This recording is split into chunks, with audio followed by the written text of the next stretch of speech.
This must be the most organized panel of the entire conference, because I was going to say you're.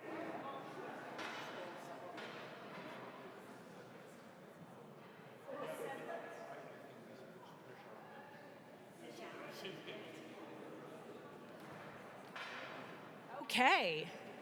I said this is the most organized panel of the entire conference because à jour, they are here and they are assembled. So we are moving, as I said, through the idea of specificities in geological, ecological issues in the European context, much as we have done in every other of the lead-up conferences.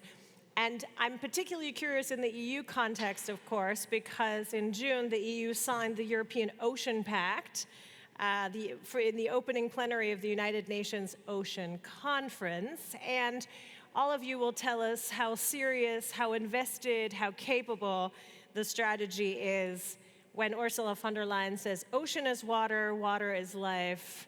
That seems to need a little more commitment than these things. And we know for fact, of course, that the Mediterranean alone has seen significant degradation, significant heat. Those are effects that all the residents right around at least the Mediterranean Sea, but the Baltic is a similarly also geostrategically squeezed body of water now see. So I'm thrilled that we can talk about coastal resilience with these experts, North Sea, the Baltic Sea, the Mediterranean, many more connective tissue issues.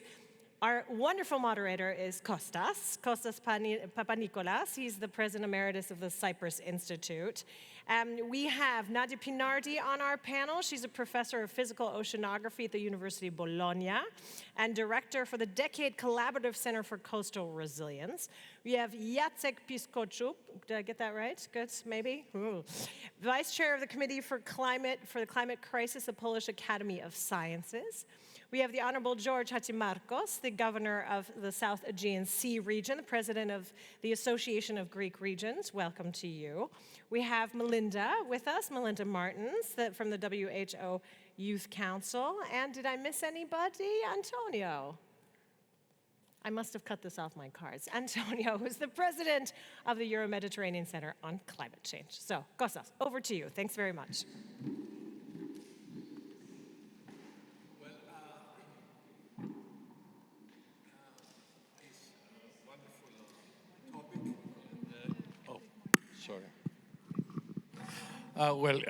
Distinguished colleagues, esteemed panelists, it is a privilege to chair this panel on coastal resilience. And I couldn't think of a more important resilience issue facing the world than coastal and sea developments. Globally, more than 40% of the world's population lives within 100 kilometers of the sea. This, one would say, already shows the size of the impact of the problem. It's a gross understatement because the secondary impacts that emerge out of this are far bigger than the direct impacts of the effects that manifest in the sea environment. Here in Europe, from the North Sea, Baltic, Atlantic, Mediterranean, encompasses our continent, and they are centers of trade, hubs of culture, magnets of tourism, homes to millions of people. The issue of resilience takes a special and slightly interesting, I will say very interesting, twist if we consider one dominant aspect of this, sea level rise. Sea level rise, there is no resilience to it. It's not going to go back and come back again. It's one way. It keeps rising, and therefore it's par excellence not an adaptation issue, in that respect of minimizing it, that's a mitigation issue. Adaptation is what to do as it evolves. And it evolves faster and faster. The latest projections, at least in the Mediterranean, Eastern Mediterranean, is by the end of the century, may even reach or exceed 1 meter. The impacts of that are hard to quantify or imagine. I'll tell you a personal experience. A few years ago, I was invited to give a talk to the Association of Tourist Industry, which is big in the Mediterranean. And they were half bored because it was already said in a previous panel, saying 1.5 degrees or 2 degrees meant nothing to them. One of them told me, our air conditioning can do it. No problem, we'll deal with that. When I showed a map of coastal erosion, where their beaches are going to be gone, they turned pale. Then all of a sudden, they were interested. What do we do? So this is a secondary effect, if you wish. The direct effect, of course, is the sea level rise. Also impacting the most, perhaps the most dramatic effect is the impact on Alexandria and the delta of Nile, habitat of tens of millions, of about 20 million people, which every projection has this resulting in mass migration, and therefore becomes a migration issue to which the Vatican is so active, rightly so, worrying about it. Pope Francis himself relayed to us his concern about this problem. And this is, again, an issue of sea level rise. Well, I won't expand on that, but just to underline the severity and the global character of this topic. So we see also warming, and that is acidification, eroding marine environments, intrusion of species because of the warming of the seas unknown to that habitat before. We see stronger storms, medicanes, a new phenomenon in the Mediterranean. To remind you, Daniel, a couple of years ago, caused probably deaths over 50,000 people, mostly in Libya, and the most extensive flood in Greece ever, and so on. So all this underpins the discussion that we're going to have now, examining specific aspects, both in terms of scope, in terms of geography. The three areas we'll examine: Baltic, North Sea, and the Mediterranean. The panel we organized ourselves, not in the order that the names appear there, the order we're sitting, going from the more theoretical to action. The governor personifies a branch of government that is not theoretical, it's action-oriented in an area which is most, it's one of the global hotspots, Eastern Mediterranean, hit by these effects. We start with a theoretical approach, and we evolve into action. So, to start the discussion, I will ask Antonio, next to me, to tell us how better science, deeper understanding, probably more quantifiable and projections will help resilience in this critical domain.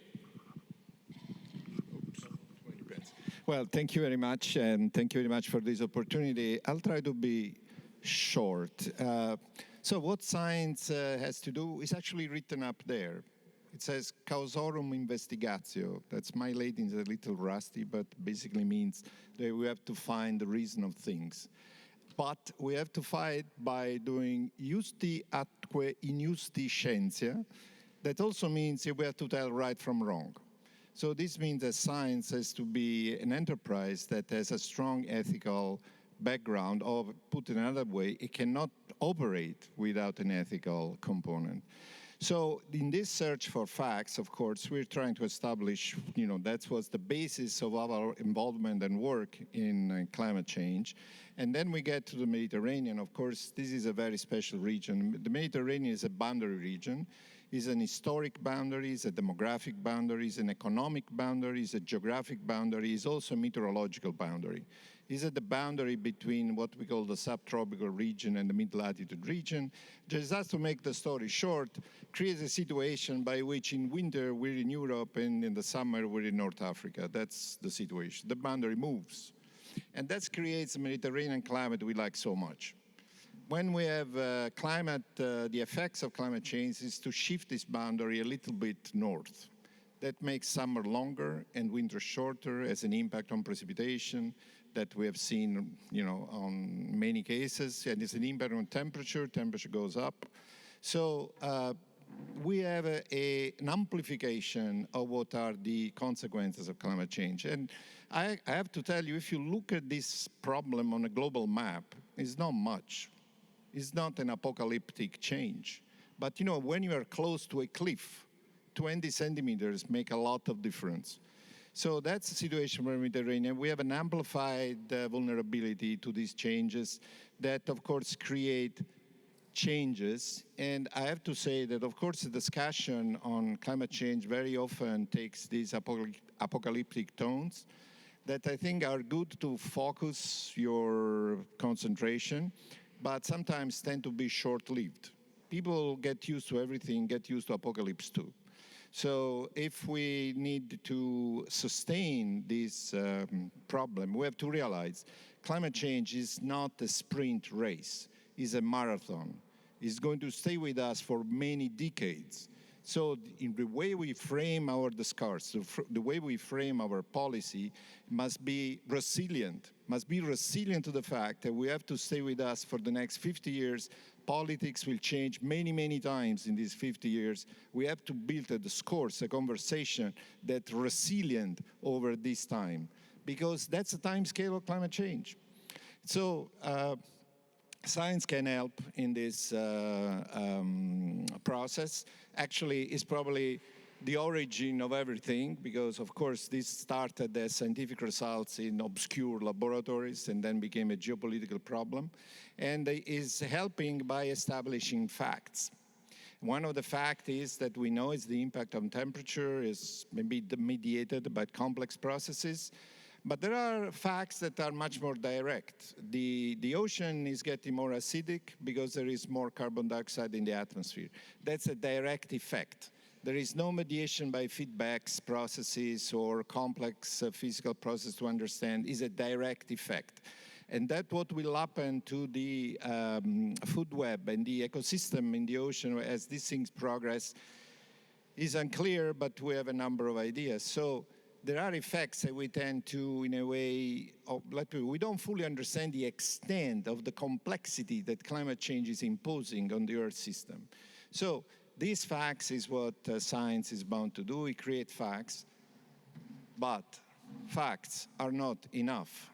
In fact, we are now in a titanic competition in which facts are competing with myth, with grievances, with aspirations, with expectations. And in a way, it's a fight to define what is reality. And science was the main source of the definition of reality, because it was creating the fact-based on which political deliberation, community discussion, and societal deliberation could happen. But now facts are changed. This reality is challenged. Social media are creating a prismatic situation in which reality is broken in a nameless number of different realities where everybody can find whatever is suiting best to whatever feeling or sentiment they have. So I think one of the things that science has to do, and that's the more complicated process, I think it cannot be left to scientists alone. We have to reestablish that we have a common reality in which we are deliberating and discussing. That's, I think, is the main challenge that we have in front of us for the next few years.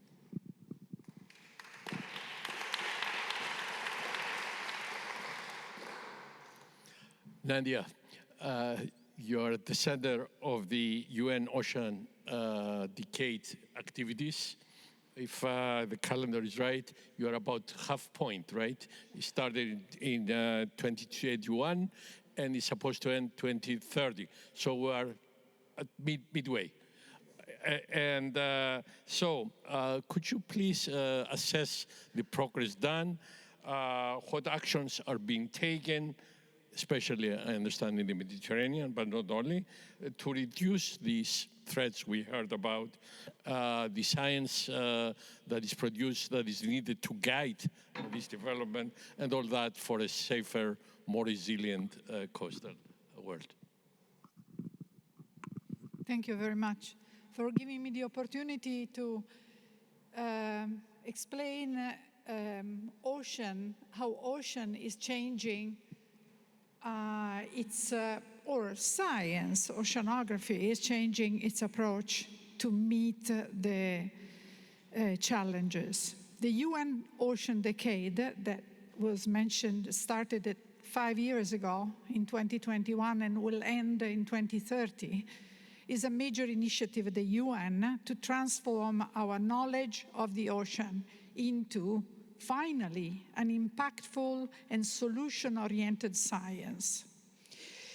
Now, people feel it is finally time in oceanography to converge science, engineering that has dominated the coastal environment, and life sciences to produce coastal resilience.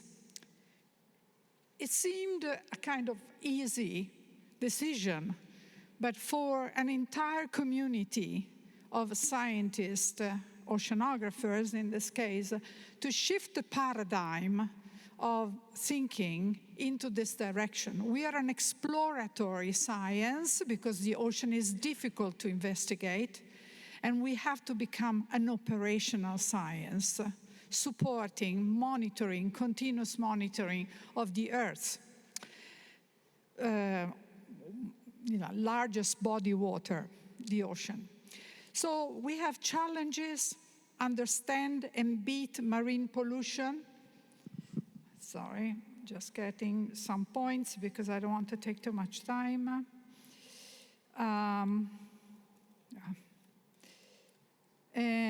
Fight, so it's just my screen. Sustainably nourish the global population. Remember, fisheries and mariculture is one of the major futuristic food resources for the global population. Increase community resilience to ocean and coastal risks. Skills, knowledge, technology, and participation for all. And so let me tell you what happened in the Mediterranean and in Europe, because somewhat we have to be happy of what happened, but we have many challenges in front of us, and we have to continue. And the time scale, I like the question about the time scale, because we don't have time. There was also very interesting association here talking, very nice name. So it took us 30 years now to get to some place that supports the basic science that is needed, not the solutions yet. 30. Let me tell you what we did. And the Mediterranean Sea started its work with the support of the European Union and with the involvement of all non-European countries around the Mediterranean. I'm very proud of that. Europe embraced an equity participation. is now at the forefront of the ocean and coastal solution. And let me give you the three major points, in my opinion. My experience is to try to make these 30 years and contribute to that. First, it was the scientific and research work on monitoring and forecasting the marine conditions. And what was the difference with respect to the normal oceanographic? It was that we focused on research for operation. That's, is a new paradigm. And meteorologists started this much earlier. They started in the 50s, even earlier, because they had to fly airplanes. But, oceanography did not. So this development occurred between 1990 and 2010 and was done with the support of EU, but with the vision of a soon-to-come European system for operations for the ocean. That was very important. The scientific community came together. And this system is called the Copernicus system of Europe. And it runs every 7 years with a 7 to 8 billions. And this is to run the services and part of the satellite system that helps us to monitor. The second point, so the research for operations strategy. The second one, which is very important and equally important, is this development happened in all Mediterranean European countries. And it contributed at different levels, enhancing also the national capacity. By having access to science and technology in the different regions. This is the EU collaborative projects strategy. Very important, but again, for operations. So the second point is that to construct resilience, you need a collective intelligence. There is no way you can do this without a collective intelligence. And use as much as possible equity in access to technology and innovation. And I'm very happy to say that the Med did it. During the preparation phase, the system was continuously fed by national state consultations, engagement of national agencies. The third, the development of operational oceanography, now I call it, with free and open access information in Europe, is a cornerstone of climate resilience for the world. We deliver data to the world, to remote areas. The Copernicus system is now being developed in the next two directions. The data-driven models and the solutions starting from this new approach, the data-driven approach. And last but not least, the downscaling to the coast for risk assessment and management. Without the global setting, we won't be able to look at the coast, as we heard for others, for the mountains, the glaciers, and so on. But for the coast, for sure, sea level rise in the Mediterranean is not due simply to what happens inside the Mediterranean. We have Gibraltar, right? And it's not a small contribution. Okay, so this is what the UN Decade, and I will show you now a movie and I'll conclude, Coast Predict program is developing. We have a specific program in the UN Decade, starting from the Mediterranean example. And we're very proud to say that we were among the first to try with this equity, with this operational and with this forward-looking from large to small, going to the global coastal ocean now. Can I ask the video, please?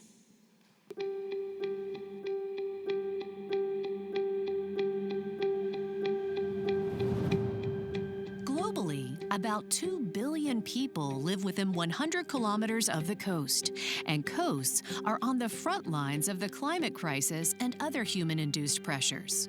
Rising sea levels, flooding, marine heat waves, extreme events, and pollution are increasing risks to the lives and livelihoods of coastal communities and the survival of coastal ecosystems.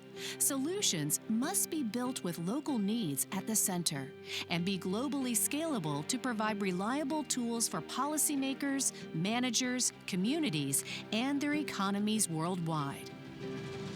Coast Predict, a program of UNESCO Intergovernmental Oceanographic Commission's Global Ocean Observing System and the UN Ocean Decade, is leading a transformation in how we observe and forecast the global coastal ocean to provide science-based services and solutions for coastal resilience.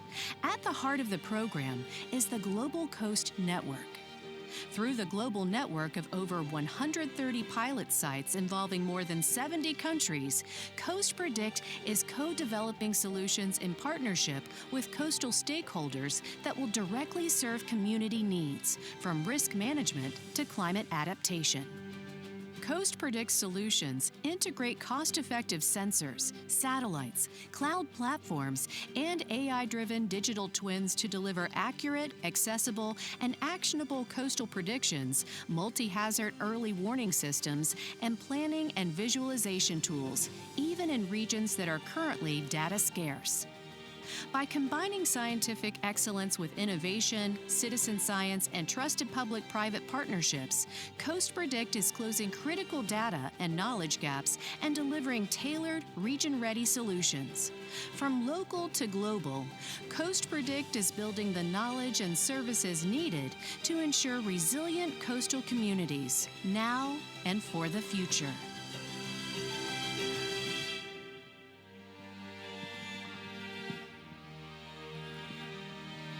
And this is possible because of Copernicus.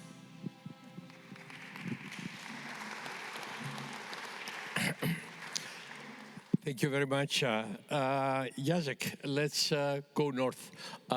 The Baltic Sea, it's unique, I understand, hydrographic and ecologically. Doesn't resemble much of the Mediterranean nor the oceans. So it has specific problems, specific profiles, and therefore specific solutions for resilience. Could you please elaborate on that, educate us on this approach to this central geographic for Europe marine ecosystem? Yes, of course. The Baltic I will start that I'm a physical oceanographer, so I'm not really in the resilience community, unless that I had to be, because no one in Poland really was thinking for a long time about the sea level rise. So this is what I will tell you was what led me to be the lead author of the second communique white paper of our committee about this very thing I will be talking to today, sea level rise. So the Baltic Sea is really interesting because it's very shallow, not very salty, but that's not important. And this means if you're interested in sea level rise, that storms slosh the water along the Baltic, changing very much the average sea level annually, depending on the number of storms. In one part of the Baltic increasing, in other decreasing. So it's very difficult to discern local sea level rise unless you use long time series, like 30 years of more, which is important because we cannot really use local data, so we are more dependent on global data in this case, plus the number of storms, which we don't know what will happen because we don't even agree on the historical number of storms in the Baltic area. So the north of the Baltic is actually rising, Scandinavia, because it was covered by ice and 20,000 years ago, and is still rising. It's called isostatic movement. So they will not have much problem because in North Baltic the isostatic rise is 1 meter per century even. So we'll cover the sea level rise. But we're on the worst side because around this isostatic rise there's a belt of isostatic sinking, and part of our coast is there. So eastern part of Polish coast, including my city Gdańsk, the biggest port in Poland and the second port in the Baltic, is sinking something like 10 centimeters per century.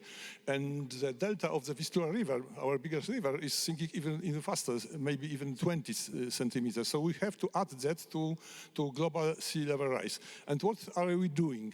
Let's start from the city level. In my city, I went to one of the first, open consultations sessions about this as a citizen, and I was surprised that the expert invited from other cities in Poland, inland cities, did not ever think about sea level rise. So they wanted to make a adaptation plan which has not even mentions the word sea level. So I protested, and I got invited by the city to a scientific group which was supposed to help with that. We did help, but we proposed things like that Gdańsk should be, it is cut off from the Vistula River for a long time, so we don't have river floods anymore, but we have two openings of that part of the river to the ocean. So certainly we need floodgates on those this century. We should work on things like increasing the heights of quays and port infrastructure, things like that, obviously.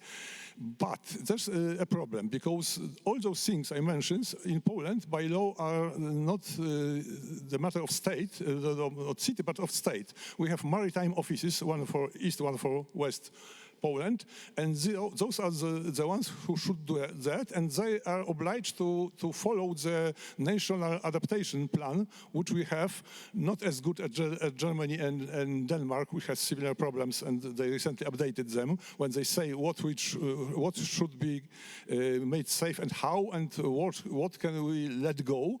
We don't have something like this. We have one from 1913, which does mention sea level. Okay, it acknowledges this, but has a table of recommendations for sea level, which has only 2 lines.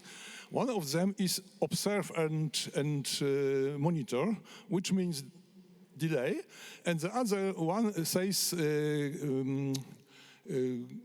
how do they call it? Conserve the seashore, something like that, preserve it, meaning what they always did, meaning if the sand is being blown away, refuel, if the cliff is receding, which is that's naturally, you should use concrete to that. And this is a big problem because now, of course, developers build on top of those cliffs, which on our side of the Baltic are mostly from sand and clay, so very fragile. But those cliffs were the source of the sand for the beaches. And if you secure them, you don't have sand for the beaches, so you have to refuel more, and we are doing that, and we are running out of sand on the sea bottom.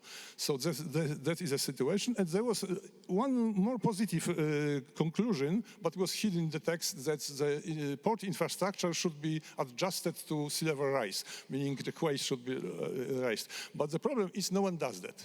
And I asked our local governor and our local director director of the Maritime Office. Why? And they said that the developers didn't want that because that cost a lot, because it's not only including the quay, but the whole quay site. So a big part of the port should be raised, and they don't want to do that. So that's the situation. And it even worse east of Gdańsk in the delta of the Vistula, which is a very fertile region, mostly under the sea level, like the Dutch polders. It has something like 1,600 kilometers of dikes. And those dikes, there are no finances even for keeping up the dikes. I'm not saying for making them higher. The office, so the Polish Water Office, another state office, which does that, is very proud that they made one water gate, the flood gate on one of the rivers inside there. But I heard at the meeting that it's only 1.67 meters above the mean sea level. I said it's not enough even for this century, because 1 meter of sea level rise plus 1 meter of storm surge, which is typical in this area, and it will be covered. And they said, well, there's no point of making it higher because the walls are not as high as this. So you see the problem. So I will finish with saying that I'm pretty much convinced that in Poland, maybe even like in Netherlands after the big floods after 53, the one thing that we need to have a real plan for resilience of our coast is a big sea flood, which will do a lot of damage to my city or this agricultural area or both. And then suddenly money will be found, but that will be too late, meaning that we should plan now for how to do this. Even if we don't build the infrastructure now, we at least should plan to reserve the space for those sea gates and so on. So this was maybe not a very positive example, but a very real one of the northern sea of the Baltic. Thank you.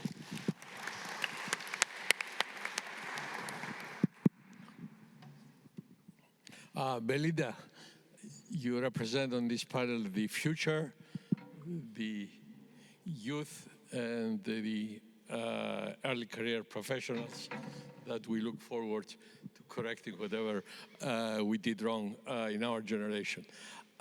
So, as such, how do you view the issue? How your generation can help in addressing this coastal resilience and its impacts both on the economy and the society? Thank you very much. Thank you for the invitation. First of all, I'm super happy to be part of this young people delegation. Such amazing people. We are in this group like from very diverse field, and it's always super nice to connect with people from different areas. I will start with a bit of context. I might repeat a bit what Professor Papanikolas said in the beginning, but I think it's really important to keep in mind that nowadays it's nearly 40% of the world's population that live within 100 kilometers of the coast. And these regions are on the front line of climate change. They are facing sea level rise, erosion, but also saltwater intrusions, for example. I choose the case of the Mediterranean because I'm based in Portugal, and even if we work with the Atlantic Ocean, we also are at the interface between this Mediterranean water and Atlantic Ocean. And the Mediterranean is a kind of hotspot for climate resilience studies because, for example, erosion in this basin can reach up to 1 meter per year, but also the region is 20% faster warming than the global average because climate change, of course, is not homogeneous. I will now give you some example of what youth can do to help through innovation, communication, but also mobilization. We know that the ocean has absorbed 90% of excess heat from climate change until now. And the Mediterranean region, warming waters is really a problem because it's threatened biodiversity, but also fisheries. And one of the solutions is, I don't know if you heard about, is the blue carbon ecosystems, like seagrasses and salt marshes. Why they are important? Because they capture up to 10 times more carbon per hectare than forest. And youth can help in data collection, but also restoration of these important ecosystems. So I have here 2 examples of youth-led projects. For example, in Spain, we have the Posidonia Lab. They monitor and restore seagrass meadows. And in Italy, we have the Seagrass Guardians. They work with divers, but also with students to protect this kind of habitats. And I wanted also to show my own experience because I am an Ocean and Climate Ambassador with the Youth for Ocean Forum, which is part of the European Commission. And I had the opportunity to create my own science communication project, which is focused on oceanography, so ocean and climate, because I have a master's degree in marine and coastal systems, actually. And this project is bridging research with society. What we do is we translate a difficult topic into easy, accessible science for everyone through storytelling, workshops, but also with educations, because in Portugal we have this big network which is called Blue Schools. And we also have the opportunity to work with what we call Ciencia Viva. It's a kind of natural science museums. Adaptation in this kind of region means preparing for up to 90 centimeters of sea level rise by 2100. That threatens tourism, cultural heritage, but also livelihoods. As youth, we can also help translating this science into community tools. For example, we have the plastic pirates. They are spread all over Europe. For example, you have it in Portugal, in Spain, in France, in Italy, in Greece, but also in Germany. And they mobilize students to monitor plastic pollution. In Tunisia and Lebanon, we have young researchers that are leading coastal risk mapping workshops.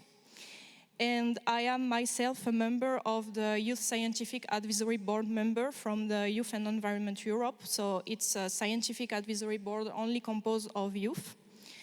We bring different expertise in different task forces, and I am myself in the health task force, but also in the water and marine system task force, where we are co-creating a portfolio on coastal resilience, because actually it's a hot topic in ocean science.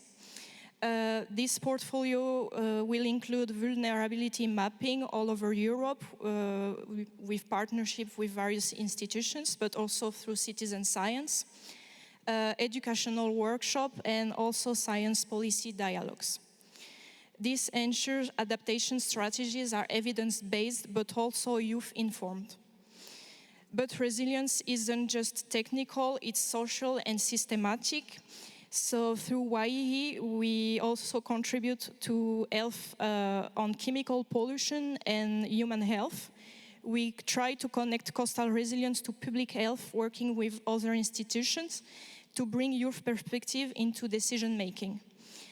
Youth network like YEE show that we youth are not just participants, we are partners, we are contributors, we mobilize knowledge, we influence governance, and we build intergenerational collaboration.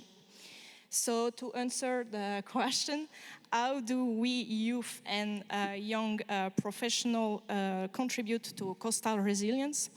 Basically, we can innovate for mitigation, translate science for adaptation, and mobilize for societal transformation. In the Mediterranean, this means restoring blue carbon habitats, engaging community through citizen science, and linking ocean health to human health. Because resilience isn't tomorrow, it's happening now. What we need as youth is recognition, resources, and a seat at every table. Thank you. Thank you. Thank you, Nadia. Okay, Governor, in the face of these really alarming threats, the ongoing actually, and the rapidly accelerating ongoing, you are situated at one of the world-recognized hotspots of the world, Eastern Mediterranean, where these phenomena are progressing, according to the literature, twice as fast as the rest of the world. And the manifestations are happening almost daily. So, action. You have the levers of governance in your hands. Give us an overview how you act and what is to be learned from your experience to these regions we have been discussing. Thank you very much, and allow me first, Excellencies, honorable guests.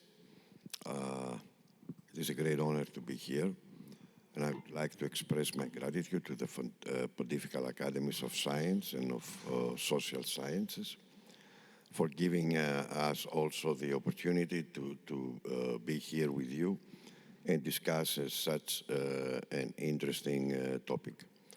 I have the privilege to represent an insular region.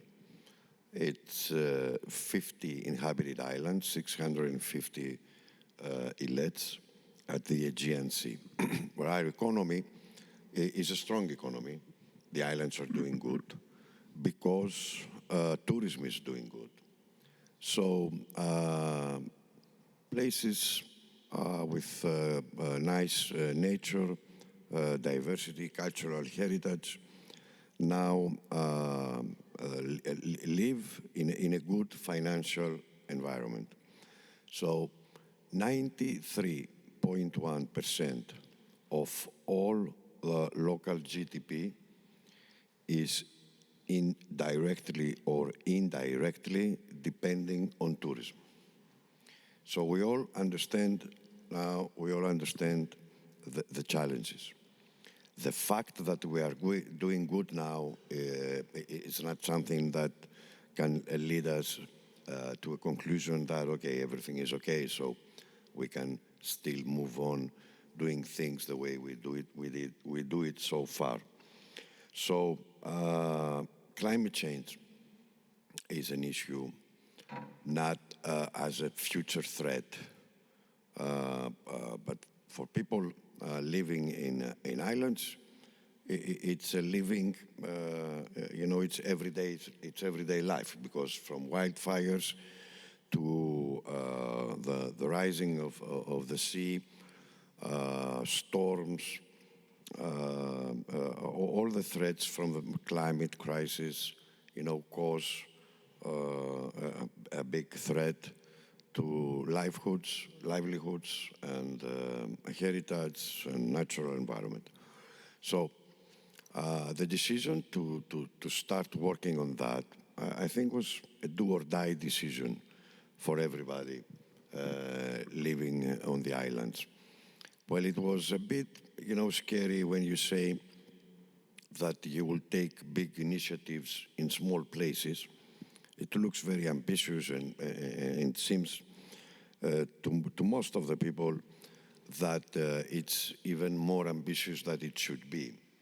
But the truth is that the islands, because of their size, they are small ecosystems where you can test new ideas.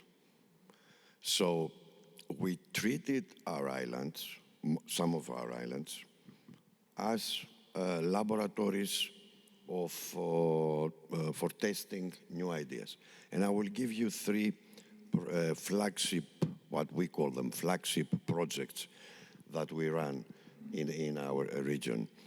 So there is the big island of the region in the Aegean Sea is Rhodes. Rhodes is a well-known tourism destination, millions of tourists. So we work with a global tourism industry, and we have designed a project called the Rhodes Co Lab. The Rhodes CoLab has the ambition to transform the whole destination, the tourism destination, into a sustainable tourism destination, which is very big because during the winter, the population of the island is 150,000 people. During summer, the population goes up to 600,000 people. So it's a huge task. But having the experience of other projects that I will later speak about, we took the challenge and said, okay, we have all the society with us. I mean, the scientific community, the private sector of the economy, all the public sector, and the local unions, the workers. And this is something we learned from the previous projects we implemented. So we said we start. So it's not only about natural environment. Our experience says that it's mainly about how you change the way we live.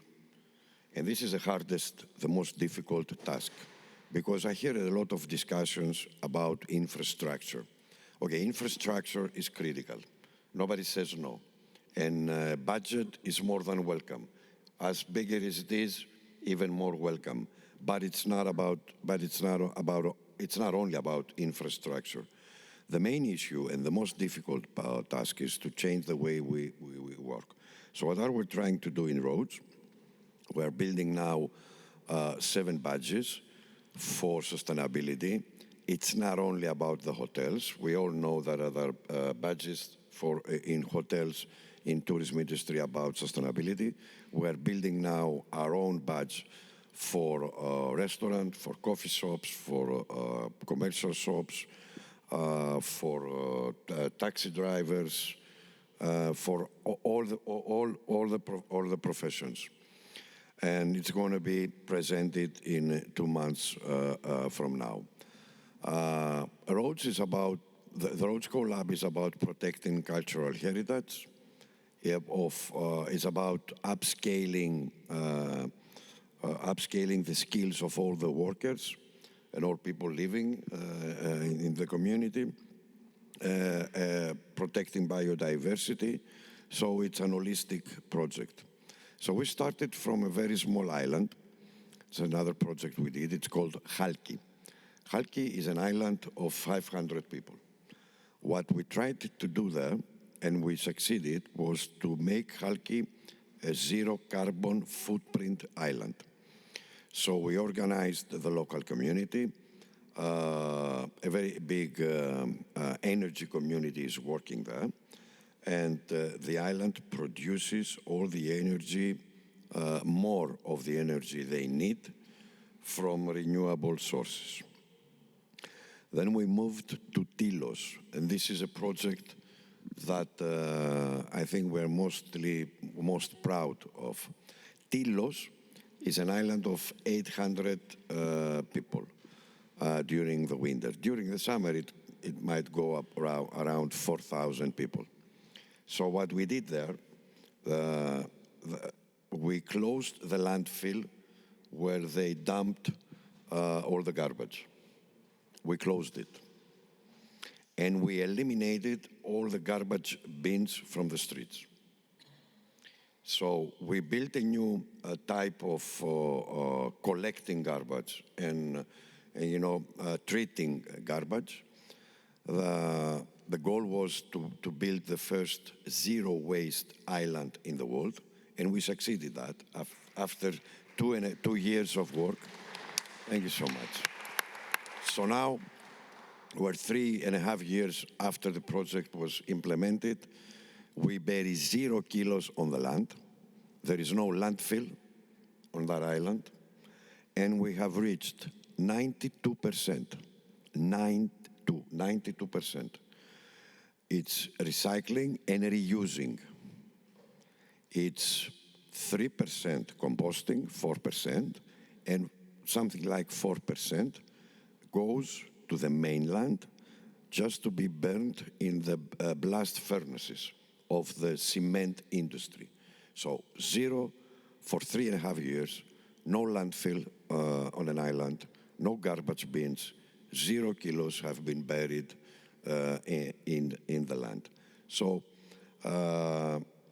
what have the lessons that we have learned from all these projects that we have implemented in our islands? There are a lot of lessons. I would say the most useful one to us, to politicians, is that you might have the best plan on your desk. It's never good unless you go down to society and test it. So, because sometimes we're so egoists, and we work hard maybe, and we have good people working on building plans, and very often we admire the plans we have on our offices.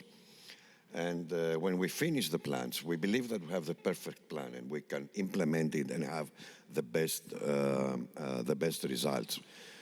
But no result can come if the society doesn't support your even best plan. And you have to leave behind all the egoism. If you have to change the plan in order to make it work in the society, you must do it. You must do it. No plans can work if people, don't feel that they are part of the plan. And this is the biggest lesson we have got from these projects. Hopefully, the Greek government in the next months will take all this know-how from the Chalki project and the Tilos project. The Chalki project, we call it GR-ECO, Greco, from GR-ECO, Greco Islands, and is going to take this experience to 50 more Greek islands. And hopefully in the next months also we will take the responsibility from the Greek government to transform all the know-how we have from Tilos and make something like 50 more Greek islands zero waste.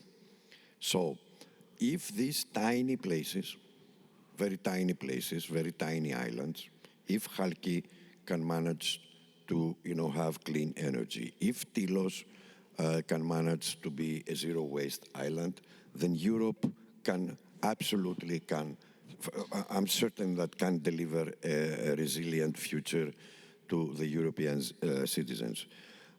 Transforming from climate crisis to to resilience requires courage, cooperation and creativity.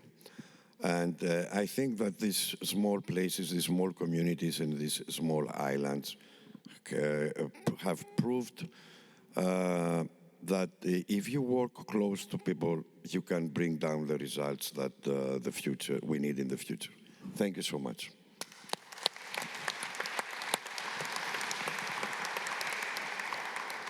Thank you very much. This is a positive note. Yes, the challenges are huge, but there is hope.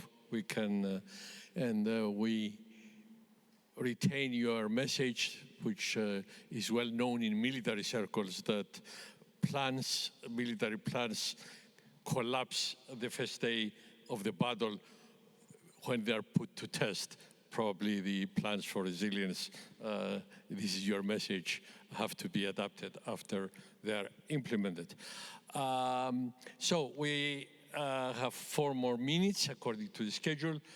We won't have time for a second round, but let's use it to take 3 questions to end this session by hearing your comments and questions. Professor Zarifos, yes. Okay. Thank you, Mr. Chair, Excellencies, colleagues. We all have enjoyed, all of you, of course, particularly in these difficult times that we live. We know that there are hot spots, which some of which we have called them with Professor Schellenhuber the small Emirates of renewables, though, not of oil. There's no baby drill there, but there is sun and wind.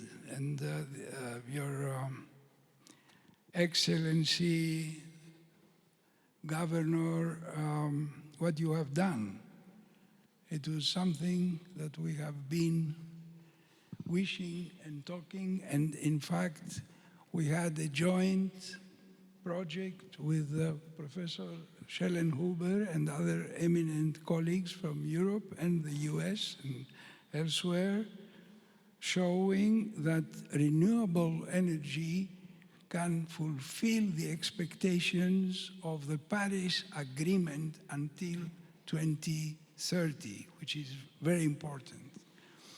Going back to this particular region, the Aegean, we have two suns.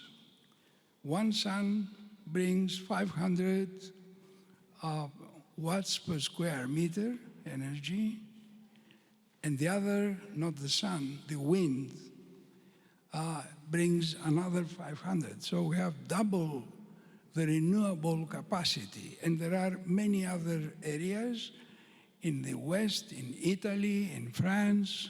So in the Mediterranean, we do have plenty of renewables. And this is an excellent example that our colleagues, particularly those working like Professor Navarra and other esteemed colleagues, I think renewables can find their best examples there. And together with other methods in osmosis and the use of desalination methods can help the Mediterranean area as a whole. And that's our only hope. Our coastal is being threatened, is being actually sweeping. It's becoming, it's going underwater because of the contraction of the two plates, the African and the European plate. And having all these problems and other problems having to do with seismic activity in the area and the emissions of submarine volcanoes, that there are hundreds of them in our seas. We don't have only those who you can see from a satellite. We have those that you cannot see. But you can smell at times, and you can measure their emissions. And that's what we are doing now at Delos. We have another experiment there. So I wish to congratulate Mr. Chairman. You have a wonderful group there. And thank you so much for all the nice things we heard. Thank you.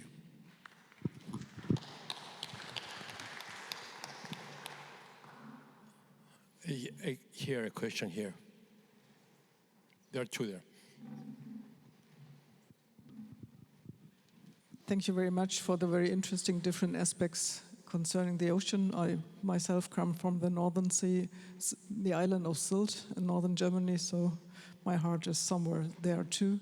I have a very easy question. I was impressed with the zero waste island, and I guess it's very important to have proof of concept in a small scale that is in actual real world.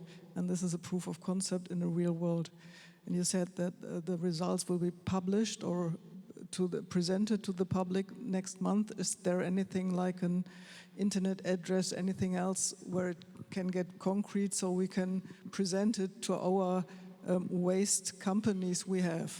I would give it to my CEO of my waste company to tell him we are on a good way, but this is probably important for us. Yeah, but Let's get the third question because there may be overlap before we answer. There was one back there.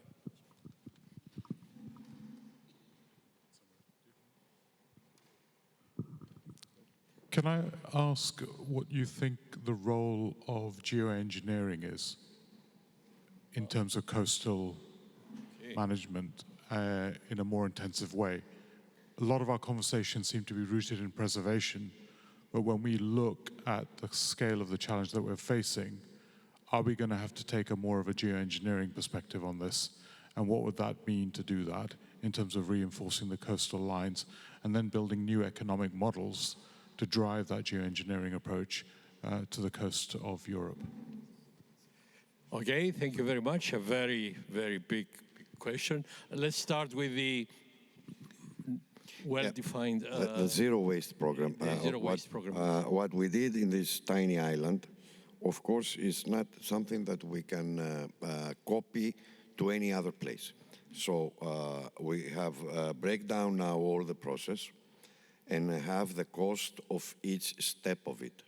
So what we will present in 1 or 2 months from now, I think in October, is the cost of every step of it. So what we are trying now to do, what we're planning with the government, is to take this example to other places also, to other islands, something like 50 or 60 islands. So we have to find the budget correctly. There are things that can be done exactly the same way, and there are things that must change from place to place, because depends a lot on how the locals will react and how the locals will participate in that. If you say to a community that you don't take your garbage out anymore, your garbage must stay in the house. So what we do in Tilos is every 3 times a week, somebody rings your bell.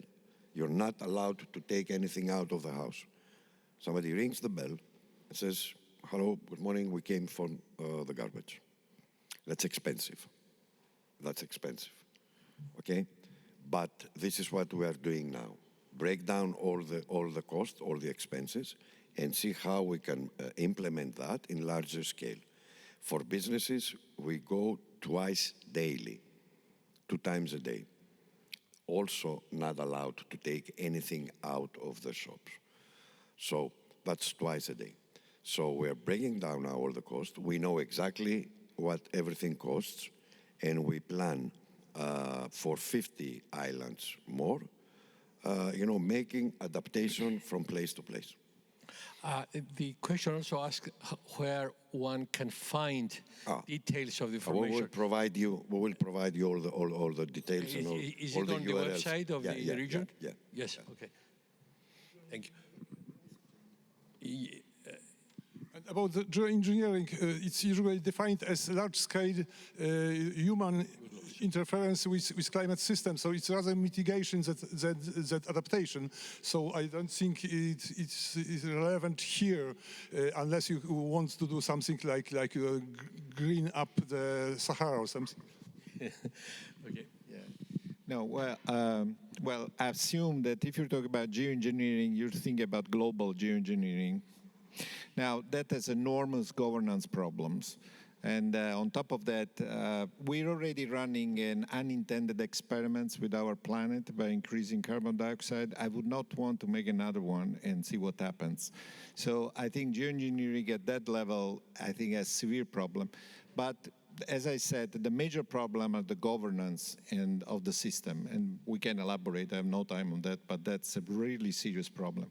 Now, at local level, it's a different story, and then I think it's going to be a mixture of infrastructure and nature-based solutions that can actually help. But in order to do that, you need a lot of science, because you need a lot of scenario, digital twins, and anyway, scientific information that will help you to do infrastructure planning in an informed way. So it's possible, but it takes some effort. So just wanted to say that coastal resilience, it is definitely starting from the local needs. Coastal resilience. Now, we allow the coastal resilience to start from the local needs because we have the global aspect under control. So I really think that we will ask the islands of South Aegean to be our ambassador and for the UN decade. So I think that this is the new approach, and it will be also for other fields, I think, also for the glaciers. We need to start to work with the local communities. It is there that we can find solutions. Mitigation has also a global aspect, but we need to start resilience from the local communities. And my last comment is about, geoengineering. So, we cannot make now a statement of support when we know that we need to conserve a lot of and protect a lot of our resources. We need to work in the future together, and the geoengineering has to examine the problem of green, blue, and whatever infrastructure for the ocean and for the coasts. And if we work together, I think we can find usable solutions. But for the time being, I would put attention on the protection and conservation in the coastal regions. Excellent. Clearly, we are ending up with a lot of take-home messages, all very good, and will provide not only food during lunch, which we will not, but presumably will provide food for thought and discussion. Thank you very much.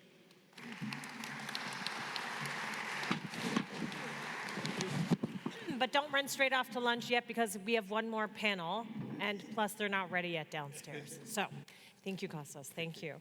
I think the most memorable piece here, I used to be a journalist, and you're always looking for searchable quotes, and Antonio wins the prize because this idea that people get used to everything, even the apocalypse, and that this is truly a fight for reality. And if those people who aren't living adjacent to the ocean, despite everything that we've heard and the impact that ocean life, ocean chemical composition, and then resilience of ocean communities have on our everyday lives in a, if you will, trickle-up effect, doesn't give people enough facts and enough ideas that it's vital to stand up for facts and true information, then truly this next panel will, because I live in Berlin and the Brandenburg area has been through the worst drought, I think, in its history.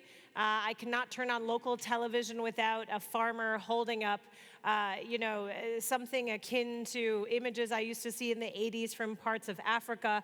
So places where food production can no longer happen right around a ring of cities. We heard yesterday how Vienna is combating that in Vienna itself.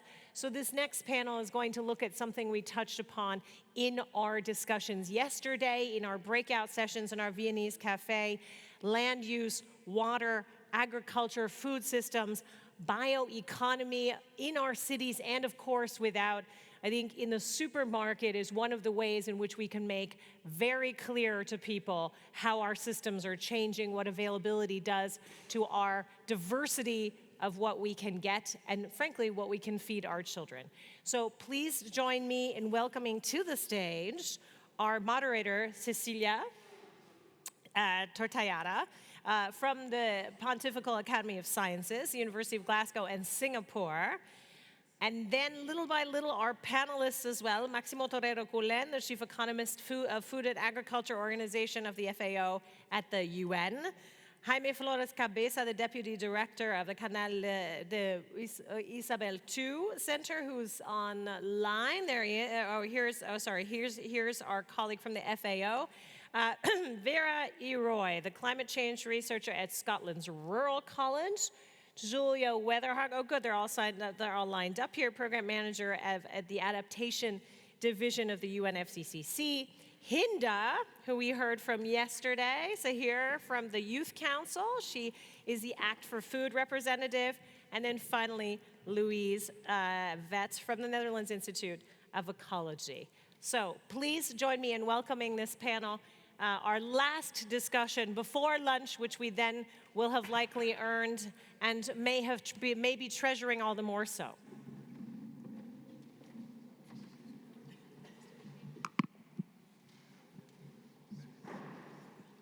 Good afternoon, and thank you for the introduction. We will be speaking now about systems, about resources, about activities.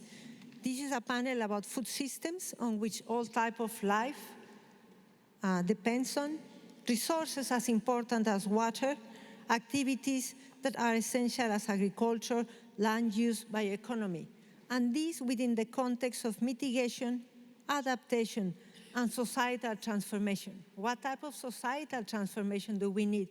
What type of societal transformation is already happening?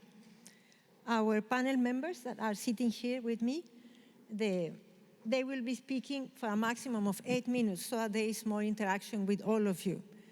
And the order is going to be first Máximo Torero Cullen, Julia Weatherhawk, Vera Iori, Jaime Flores Cabeza, Hinda Sahir, and finally Louise Vetz. So let's start with Máximo. Máximo was a very important person in addition to his daily job during COVID. Me, as well as thousands of people, would listen to him speaking on Zoom. On what was the situation on the food systems, there was so much concern. Was food being produced? Was food being harvested? Was food in different form was reaching the consumers in the cities, in the rural areas? So for me, it's a pleasure to meet Máximo Torero Cullen, even if online. So the questions for you are, what are the challenges we face in agri-food system to ensure sustainability? And how are we solving the ones we can solve? No, thank you very much for your kind words, and sorry I couldn't be with you. Let me frame my answer, focus on Europe, which is where we are right now. So Europe remains an economic and agricultural powerhouse, shaping markets and influencing global food security. But its role is shifting. So globally, Europe's weight is declining relative to emerging economies. Domestically, its agriculture is increasing, exposed to climate shocks, with losses averaging between 28.3 billion annually and about 6% of crop and livestock production. And projections show that climate-induced farm losses could rise between 42 and 66% by mid-century. At the same time, a new political landscape and geopolitical pressures are changing policy priorities, forcing Europe to balance autonomy through measures like the Carbon Border Adjustment Mechanism, with collective actions to avoid harming low-income countries. But also, if we look at the other side of the coin, which is the food security situation that you were mentioning, while Europe remains one of the most food-secure regions globally, the picture is not without concern. In the last publication that we did on the SOFI 2025, we report that more than 13.1 million people are severely food insecure, and 50.8 million experience moderate or severe food insecure, which means measures under or overnutrition. And is concentrated mostly over low-income countries in the Caucasus. Even within the high-income European countries, the cost of a healthy diet has risen by 32% since 2020, and this is linked to the food inflation problem that we have been facing in the last years. Straining low-income households, of course, and affecting them more. Over 39 million people cannot afford a healthy diet today, and diet transitions to ultra-processed foods and driving overweight and obesity, rates above 21% in some populations. So the challenge is clear. So how to remain competitive, sustainable, fair, and assure that you have access to healthy diets and you can assure your sustainability. And here is where comes some of the major constraints that we're facing. The first one, of course, is climate and productivity pressures. Global warming threatens to cause greater volatility in the EU agricultural yields and more instability in European farm incomes, with projected losses between 42% and 66% by mid-century. Agriculture across Europe is under mounting climate stress. Only 20 to 30% of climate-induced farm losses are currently insured, and there is a gap in terms of access to this type of catastrophic insurance. Productivity for many crops is stagnating, and technological innovation is slowing by regulatory uncertainty, especially around new breeding techniques and biotechnologies. And the result is that research and development gains barely offset the impacts of climate change. So farmers face this volatility in yields, incomes, and markets, while the environmental footprint remains too high. The second element, which I think is central in the case of Europe, is the policy coherence and innovation gaps. Another challenge is the current policy fragmentation. So progress is being made with the new Common Agricultural Policy, the CAP, but the coherence across climate, energy, trade, and food policies remains restricted and limited. Unstable frameworks discourage farmers and investors from adopting innovations such as crop diversification, precision farming, or improved irrigation techniques, all what they need to be able to increase their resilience to these potential climate shocks. So in short, policy uncertainties slows the transformation, and this is even threatened even more with the new trade policies at the global level, which are affecting also Europe. Third, the societal transformation. Beyond farming, the challenges extends to consumption. Sustainability cannot be achieved without shifts in diets, and this is linked to the access to healthy diets, the reduction in food waste, which is crucial, and the higher consumer awareness. But societal transformation must be politically acceptable and socially trusted and just, otherwise backlashes and reversals are inevitable. And this is what we call the just transition process in the agri-food systems, which means making change feasible and fair for farmers, workers, and also for the consumers. Fourth is the inequalities within across Europe. Sustainability also demands striking inequalities between large and small farms, between regions, and between those with access to technology and finance and those without. Without addressing these gaps, sustainability transitions will widen, and this will increase the risks and create a bigger problem. Now, what solutions we have and how we can build on what exists and accelerate what is needed. The idea is how to solve these challenges and what we can do and how we can accelerate certain changes that will allow us to bring and to learn from the experience that you already have in Europe, but also the experience that you can get at the global level. And there are a few issues that I want to raise here, essentially four issues. First, strengthen data and information systems. Europe has pioneer observatories that are critical to decision-making. This is the Agri-Food Chain Observatory, the EU Soil Observatory, the EU Forest Observatory, and the European Farmland Observatory. Together with the EU Rural Observatory, these tools give us real-time intelligence to manage the agri-food systems more successfully, and we need to keep investing on this. We cannot weaken this capacity. Second, we need to accelerate policy stability and innovations. Europe needs to update legal frameworks to scale innovations, precision agriculture, digital tools, low-carbon fertilizers, and new breeding techniques. Farmers must be supported to adopt them through predictable incentives, training, and access to finance. Third, scale financial mobilization and risk management. The Financial Compass platform is an important EU instrument to mobilize finance, but we also need broader risk transfer mechanisms. Expanding insurance coverages using catastrophic bonds and public-private reinsurance can protect farmers from systemic shocks. Europe's effort should link to global initiatives like the one we are working with our partners here on the financing facility for shock-driven food crisis, which essentially is using layered risk financing to protect the most vulnerable countries from shocks, but with predictive power. So instead of activating reinsurance once the event happens, we are trying to trigger insurance probabilistically before the event happens, which allow us to do anticipatory action.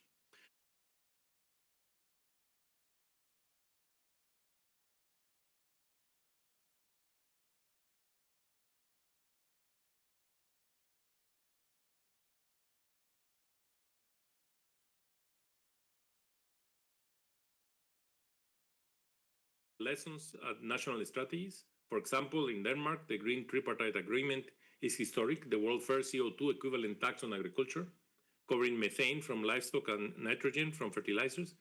It sets aside land for rewetting, afforestation, and biodiversity while promoting nitrification inhibitors, precision fertilization, and precision fermentation. Crucially, it was built on a broad social consensus, the government, the farmers, the environmental groups together, and Denmark is now piloting a pilot country in the FAO's global roadmap of SDG 2 and 1.5 degrees, which is helping to generate global lessons. The same in the case of the UK. The new food strategy towards good food cycle seeks to align health, environment, and economy. It integrates healthy diets, affordability, resilient supply chains, and climate targets into the agenda, backed by 2.7 billion annually pounds from 2026 to 2029, and Citizens Council for Accountability. So these examples help to bring these innovations that are needed to be able to move forward. And we need to also understand that, in short, the challenges we face are clear. We have climate pressures, productivity stagnation, policy incoherence, societal resistance, and inequalities. But we need to accelerate this process of transformation to increase resilience and to be prepared to the changes that we have to follow if we want to keep keeping the food security that we have today and improve it so that we also reduce the problems of overnutrition that we are facing. Thank you very much. Thank you very much. Thank you for such a comprehensive message and also for keeping the time. Well, as we have heard from Maximo, there are all these problems we have to face, all these challenges, and much is being done, except the problem seems to be so large. How do we target it? With policies, institutions for sure, economic instruments, social aspects. So we have numerous instruments with which we can target these problems. So let's go with Julia. Julia, and thank you to you and to all of you for being here. I didn't thank you. So Julia is from the United Nations Framework Convention on Climate Change. Now, given the increasing recognition of the interconnectedness of food systems and climate change, could you tell us what practical avenues UNFCCC has put in place to support countries through the Climate Resilient Food System Alliance? And if I can add, what have been your main challenges? Thanks very much, Cecilia, for the question. And let me begin by thanking the organizers and Professor von Braun for having me here.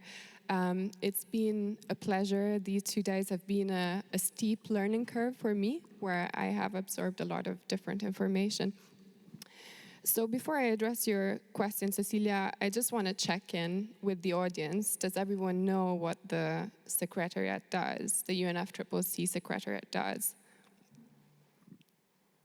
I see a couple of people nodding, some uncertainties, one brave lady raising her hand.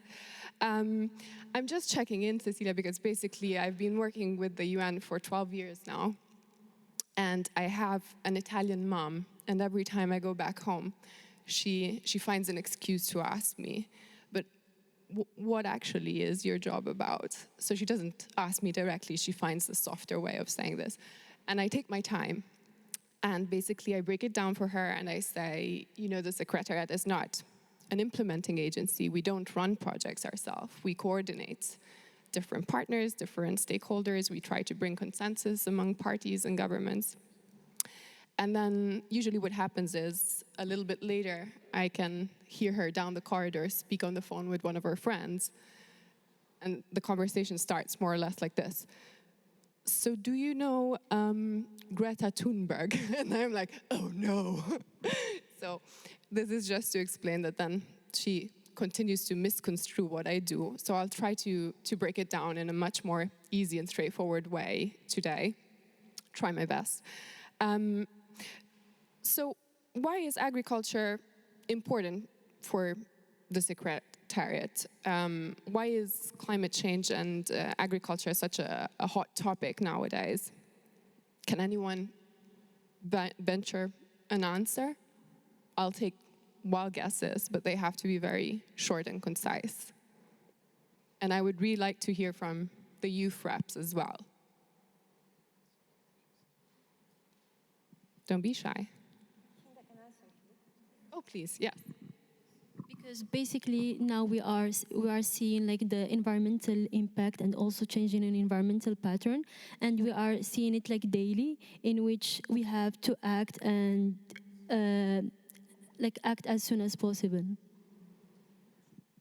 Thanks very much. That's precisely it. So we've heard a lot of numbers being thrown at us during this conference, right? We've heard about 320 billion annual losses, right? But who actually incurred in those losses? We've heard from one speaker saying that only 1/3 of the losses were actually insured for. But the reality is that the brunt bearers of the losses are actually, in the majority of the cases, smallholder farmers. So what we try to do is to help some of the most vulnerable environments, and we do so in UNFCCC through a specific avenue, which is the Climate Resilient Food Systems Alliance, which was launched in 2021 and comprises around 60 different partners, which are basically the food arm of the UN, so UN agencies that are involved in food assistance, agriculture development, etc., but also environment, disaster risk reduction agencies, and climate change agencies as well. And of course, Professor von Braun is one of the members of the Alliance and one of our champions as well. The Alliance also comprises different governments, and the majority of them are actually arid and semi-arid lands, small island developing states, locked developing countries, and least developed countries as well. So some of the most vulnerable environments worldwide. We also have some countries that are champions for the Alliance. But we are in a conference talking about Europe. Why is this relevant to Europe? Well, it's relevant for me in two ways. One is that we know that Europe is a key player in the food and climate nexus globally. On the other hand, we also are increasingly aware of the advantageous but sometimes painful interconnectedness of supply chains globally. So a climate disaster in another part of the world indirectly will affect us. So to give a quick mindset frame, how many of you have had a coffee in the coffee break? Raise your hands, please. So I'm Italian, I've had 3 coffees this morning. How many of you have had tea? Professor von Braun? Okay, I see some sophistication. How many of you have had orange juice or a juice? So I guess more or less everyone in the room has had one of these 3 drinks, except a couple of aliens sitting amongst us, which apparently are severely dehydrated. But let's take this one step forward. How many liters of water do we use to produce a cup of coffee?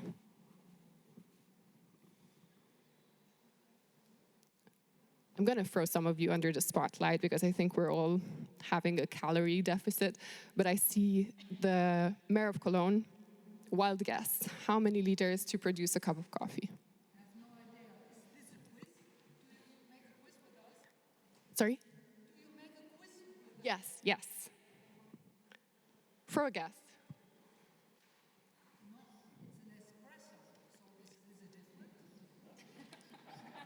Let's say we're talking, an espresso sounds good to me, so yes. No, like, how many liters? 10 liters, 20, 100?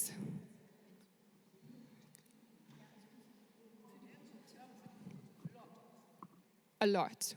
Anyone else? Okay. We have 50 liters this side of the room.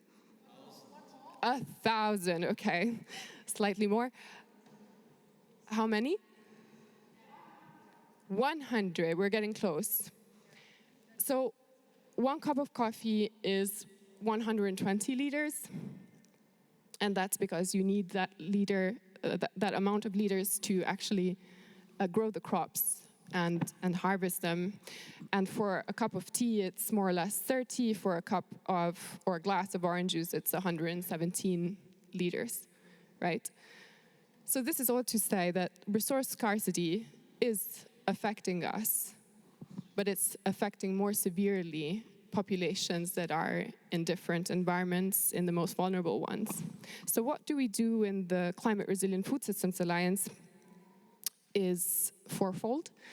And I don't want this to become a heavy download of information, so I'm going to try and make it as easygoing as possible. And if there are any questions, conscious of time, I will be happy to take them even in the lunch break. But what we do is we try to give developing countries more access to climate finance resources. So we convene a group of funds clusters, which is comprised by the GEF, the GCF, the Adaptation Fund, the World Bank, IFAD, and a couple of other foundations and funding institutions. We also run what we call country diagnostics. And these, in a nutshell, they're not really rocket science. It's really about analysis of NAPs, the National Adaptation Plans, NDCs, Nationally Determined Contributions, any relevant food security strategy at the national level. And then we run interviews with the Ministries of Ag, Ministries of Environment. And the outcome of this exercise is a pretty straightforward 30-page report, which has an executive summary. And what we do is we use this report as a diagnostic tool for the government to own and to do its own fundraising with, but also to mobilize resources with the funds cluster that I mentioned before. The group of partners I mentioned comprises not only the UN agencies, we also have different private sector and research and academia institutions and some innovation hubs as well. So we try to mobilize the expertise that we have at our fingertips and bring them in the countries depending on their needs. So for example, countries facing recurring droughts might need some expert knowledge on hydroponics or climate smart technologies or crop diversification. So we try to bring those experts in the countries and have them have a two-way channel of communication. I see Cecilia is looking at me, so I'm going to wrap up. Another big bulk of work, and maybe one that's interesting to the audience here today, is on advocacy. So we've heard about the importance of communication. So what we do is we try to summarize some key positions and key messaging ahead of the COPs. We know that COP30 is fast approaching. So we try to consolidate some solid messaging backed by facts and disseminate that through our partners and into different audiences as well. And I think the very important message that we're going to push this year is in terms of the return on investment in adaptation and why that makes sense economically to invest in. A very conservative estimate is that for every dollar spent in adaptation, you will get an ROI of around $4 to $10. So I think there is... You mind if we continue and we can always come back to you? Sure, with a question? sure. Thank you. Yes, thanks. Thank you for your presentation. You mentioned many important things. One of them is the capacity in the different countries, which is something that Maximo mentioned. There is a lot of knowledge, expertise in Europe. However, we can learn from other countries. And there was a question or a comment in one of the previous sessions about supporting countries that don't necessarily have capacity. India has capacity. Perhaps what it needs is different type of coordination or support. We talk about developing countries. China is a developing country. China doesn't need this, but would benefit from another type of collaboration. So all these initiatives are so important depending on the context. Thank you. So now we go to the next presentation, which is extraordinary. Vera Eori, climate change researcher at Scotland's Rural College, Edinburgh campus in the United Kingdom. A very simple question with a very complex answer, I'm sure. Can farmers solve the emission problem in agriculture and food? Please.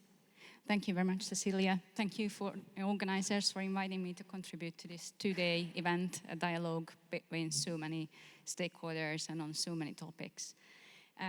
First, I'll give you a brief answer, and I will borrow the words of a Scottish farmer. He said, "The farmers hold the choices. They are responsible. The consumers drive the prices down. They are responsible too. The governments do not act, then farmers burn silage. They are also responsible. It's everybody. It's everybody." And we know that agriculture is one of the most stubborn sectors in reducing greenhouse gas emissions, only -8% in the last 20 years in Europe. So the policy effort is really, really sluggish. And this low ambition is sadly reflected in each policy document, including the NDC, which doesn't have clear targets or enforceable policies for agriculture or the food system. Still, innovative farmers show that reducing emissions is possible on farms and feasible. For example, growing legumes mixed with grass can reduce nitrogen-related greenhouse gas emissions. Feed additives and manure technologies can reduce emissions from livestock farms. And there is a sizable minority of farmers across Europe and elsewhere who already do a few of these technologies. Still, we have a major problem, and that is the limit of possibilities. We are dealing with a biological system, a chemical and physical system, which puts a hard limit on how low we can go with technological solutions only. If all farmers across all of Europe would do all the feasible mitigation technologies on farms, that would get us approximately 20% reduction. And that is just not enough. It's not enough because that will leave us so much residual emissions in Europe, which we won't be able to compensate with carbon removal technologies, which don't really exist at scale yet. So we have to figure out other solutions. And we do have one at hand. Maxim already mentioned that very briefly. And that is food. Food, not all food items are the same. Food is different. It's not only the texture, it's not only taste, and it's not only the health impacts. Food items can differ vastly in how much environmental harm they cause. And the food items which cause the biggest harm for our air, for our waters, and for our land use are also the ones which have 5 to 10 times more greenhouse gas emissions attached to them than the least polluting ones. So that leaves us swapping some of a few portions of our livestock diets and livestock dishes with plant-based alternatives. If we can do that, that can reduce emissions a lot. It can reduce emissions up to twice as more as farmers only can do on their farms with technologies. So we, consumers, have a really powerful tool in our hands. And there are 2 extra bonuses coming with low-emission diets. One is, probably you already know, that it comes with health impacts because it reduces the risk of many chronic diseases, heart failure, stroke, and so on. The other benefit of low-emission diets is that they require a lot less land. And this is where this links to resilience and climate adaptation, because it can form one of the key pillars of resilient food systems in Europe. Climate change is already reducing yields, as we heard, across the globe, up to 5 to 10%. And being able to grow human food without taking more land can be a crucial pillar in food security and mitigating food price impacts. If in Europe, we all, you, me, and everyone else, changed from our high meat intake diet, which we have right now, to even just medium meat intake diet, that could reduce the land demand by up to 1/3. And that land, yes, it's 1/3. And that land could be used to mitigate, to compensate for the yield losses. And that land can also be used for nature-based solutions, for peatland restoration, for afforestation. That reduces our net greenhouse gas emissions even more, and that can boost local climate resilience, for example, reducing flooding impacts or flooding risks. So it's a clear win-win-win. Why am I here? Because food consumption-based emissions in Europe are still rising. You can look at the EEA webpage. They have a really nice graph. It was quite shocking because I thought that, they are already reducing a bit because there are all these news that we eat less beef and so on, but actually they are not. So diet shift won't happen on its own, but we don't like interventions, do we? And diet shift doesn't appear on policy agendas because it's contentious. And I have to say, sadly, I hope that will change. The diet shift is not even included in the draft statement from this conference. What we can do and who can do it? It's everybody. It's farmers and retailers. It's the government starting on a journey of increasingly targeted policies by offering alternatives and safeguards. It's civil societies and consumers not only recognizing but embracing the need for diet shift and advocating for stronger interventions. And it's cities too, promoting a diet shift in their public procurement policies and also changing the food environment their residents live in. We have a large toolbox of environmental policy interventions which have proved themselves in different contexts. We need to use them. The goal is very simple. We need to make the low-emission food production and food consumption activities more profitable and more desirable than the high-emission activities. It's simple. But I will still briefly describe you 4 policy tools to show that action is possible. As a starter, the EU and the member states could redirect the harmful subsidies to low-emission food production subsidies. Currently, quite a large chunk of the Common Agriculture Policy is still allocated based on farm size. That means that the money goes to the most polluting farm types. That's beef, cattle, dairy, and sheep farming. Then regulations. There are successful examples, especially in the Nordic countries, on regulatory approaches on nitrogen pollution, mineral fertilizers, and organic manures. And we could take those approaches and implement technical standards on greenhouse gas emission activities too. Consumer taxes, they can be really effective, and there are many countries who already use taxes to improve health outcomes, taxing food and beverage items which have high sugar, fat, or salt contents. We could implement similar taxes on high-emission food products, while of course safeguarding for the poorer populations because these taxes tend to be regressive. Finally, an emission trading system in agriculture or the wider food chain is also possible, and it can be complicated, but the first steps are done, the very first baby steps by the European Union by creating a voluntary carbon farming framework, which will be operational by 2028. So it's a bit late, and it will do what it says on the box. It will be voluntary, so it won't do much, but at least there is a first step for a framework. Regardless which of these stronger interventions we use, we will have to bear in mind that the process and the whole transformation needs to be gradual, starting with softer policies first, but really clear and credible targets. Otherwise, it won't happen. People and companies will not believe it. We have to mitigate for impacts on the vulnerable communities as well. And from farm to cities, we really know what we should do. We just need a bit more willingness, all of us, to make the first steps and make bolder steps. So I'll set you a homework for the weekend, all of you. You might be working in a municipality, in a civil organization, in business, or in a religious community. I would like to think about what you can do on Monday and next week and next month, not beyond, just this month, to make sure that your organization have diet shift as a climate action goal amongst the other goals. Thank you.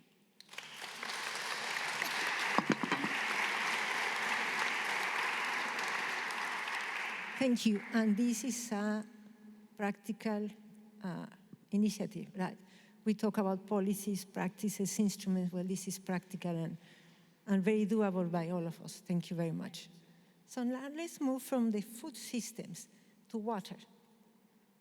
Now, on water, Jaime Flores Cabeza, he will be speaking now. He's Research and Development Deputy Director, Canal de Isabel II, Spain. How is Canal de Isabel II, Jaime, addressing climate resilience? Now, we all have been talking a lot about resilience. It's the word we have repeated the most. So you will have to tell us what resilience is for Canal Isabel II. And what projects and activities is your company carrying out to improve it? Thank you. Thank you, Cecilia, for the question. Thank you, the organizers, for inviting me and my company to attend this magnificent summit in this wonderful scenario. And thank you all and the online people to attend this meeting. Let's start presenting the company. Canal de Isabel II is the public-owned company managing the entire water cycle in Madrid region in Spain. We catch water from 13 reservoirs in the north area of Madrid.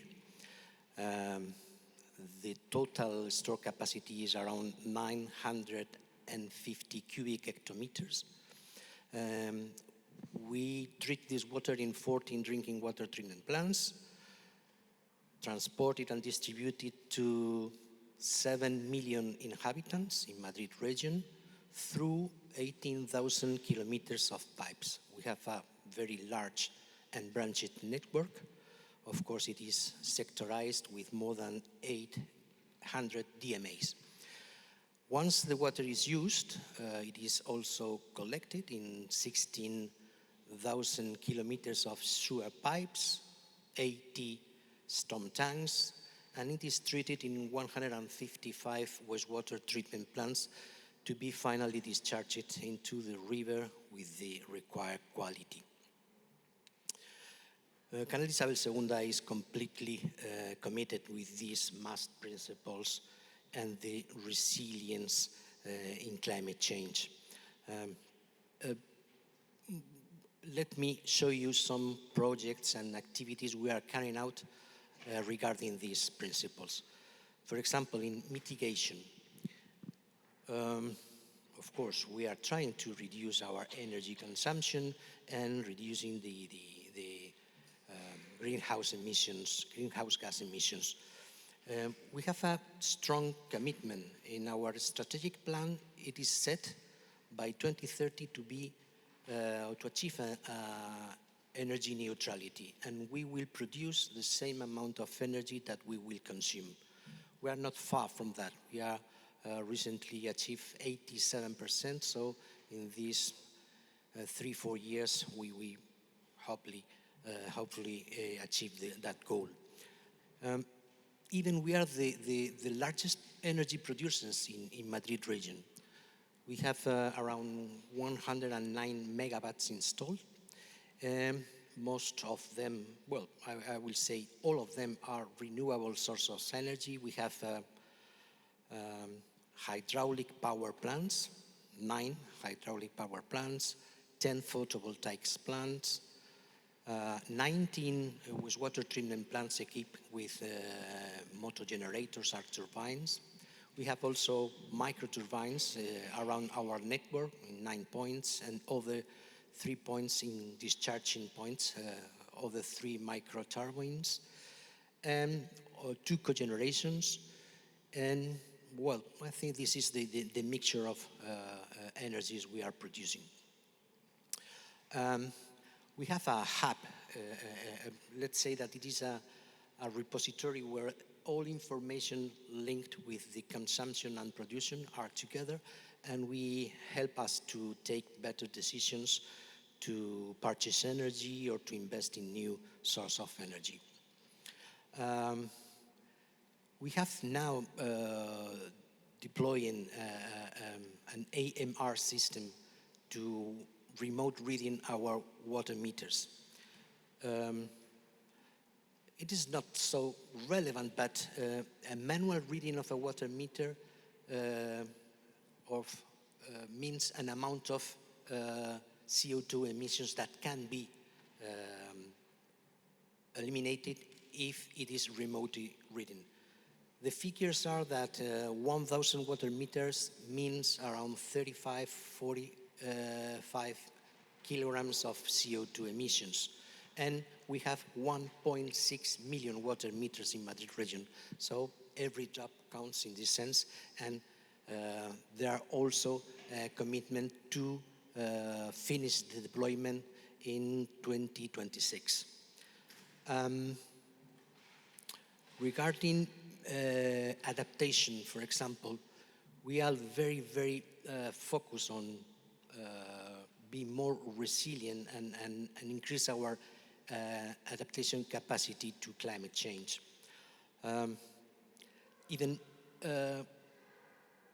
Climate change is global, it has to be addressed locally. And we have mentioned IPCC, Intergovernmental